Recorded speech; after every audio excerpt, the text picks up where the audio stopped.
Hey guys, I'm Jennifer Bands, and today on Low Carb with Jennifer, I'm going to show you how to make this Keto General Tso Chicken. Hello, welcome back. Let's get started with this General Tso Chicken, and yes, I'm pronouncing it right. I looked it up. So first we're going to start, I've got boneless, skinless chicken thighs. They give the best flavor for this chicken dish. We want to cut them into about 1-inch pieces. So I've got it laid out here. I'm just going to cut it like in pieces like this. It doesn't matter if you do like against the grain or anything like that because you're cutting it both ways. So you're cutting it with the grain and against the grain. So we want them to be about this size right here, just so they're bite size, easier to eat. Okay, let's go over our ingredients really quick. I've got the boneless, skinless chicken thighs. I've got some avocado oil to brown the chicken in. Got chicken broth, soy sauce, but I actually like to use tamari to keep this gluten-free.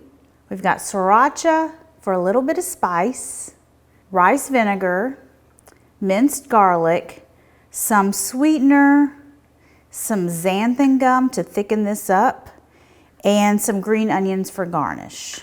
Okay, we're gonna get this skillet hot over about medium-high heat.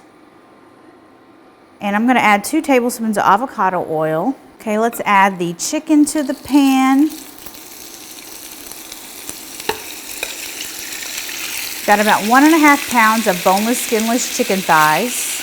I'm gonna let this sit and get brown for this side, and then I'll stir it all up and get it nice and browned on all sides. It's gonna take about 10 or 15 minutes.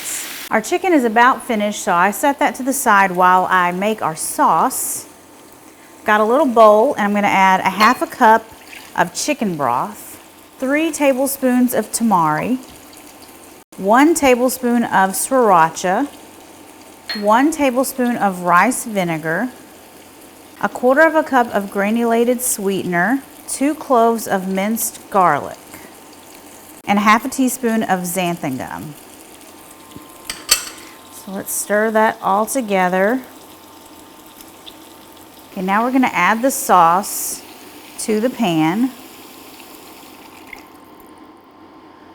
And we're gonna bring this up to a boil just so we can activate that xanthan gum and get this to thicken and coat our chicken. Okay, this looks amazing. Our sauce has gotten nice and thick. So now let's garnish it with a little bit of diagonally diced green onions, or diagonally chopped. And how good does that look? This looks amazing. All right, guys, this is perfect for meal prep. Be sure you check out this recipe. Just divide it into 4 equal portions into meal prep containers. You can put it with some cauliflower rice, and it is amazing. Be sure you check this out. Thank you so much for watching. I'll see you guys next time. Bye.